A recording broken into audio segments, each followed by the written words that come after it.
If you're going to buy beer and wine at Nunavut's first beer and wine store, first you're going to have to wait for them to finish construction. Then, you'll need to have registered.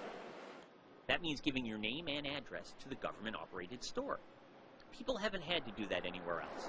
For example, you don't have to register to have a drink or two in a restaurant. What's new about this? People will now have a daily limit about how much they can purchase. 2 bottles of wine or up to a dozen beer daily.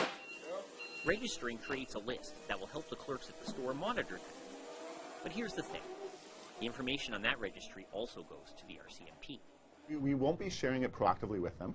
The RCMP, under existing law, just like elsewhere in Canada, has the ability to ask government for information for their own law enforcement purposes.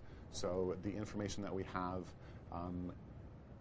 would be available to them under those existing rules that law enforcement has, so they can come to us and request it. There are reasons to be concerned about alcohol in Nunavut. Nunavut leads Canada in crime per capita. According to Stats Canada, a rate 4 times the national average.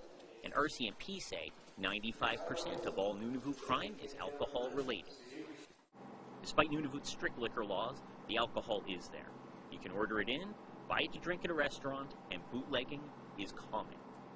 There have been questions about what the RCMP will do with the information given to them.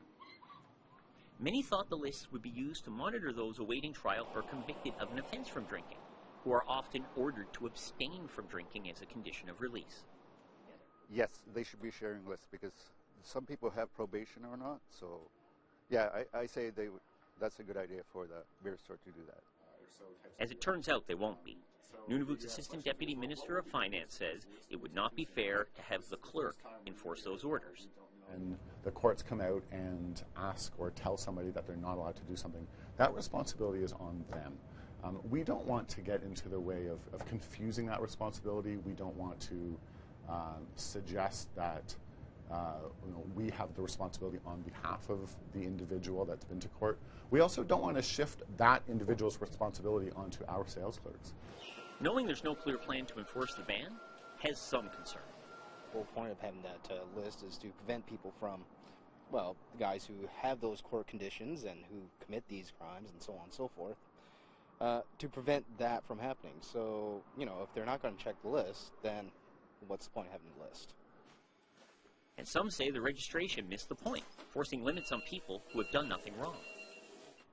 We shouldn't have to register for a beer and wine store. But the beer and wine store should also have a list of people who aren't allowed to drink, who have certain conditions, but then that touches on privacy rights. The beer and wine store has raised whole new questions about regulating beer and wine. Who should enforce the rules, and how to monitor compliance with the law. With the store due to open in a couple of weeks, the debate will not likely be settled before the first sale. Instead, it'll be a work in progress. Driscoll, APTN National News, Iqaluit.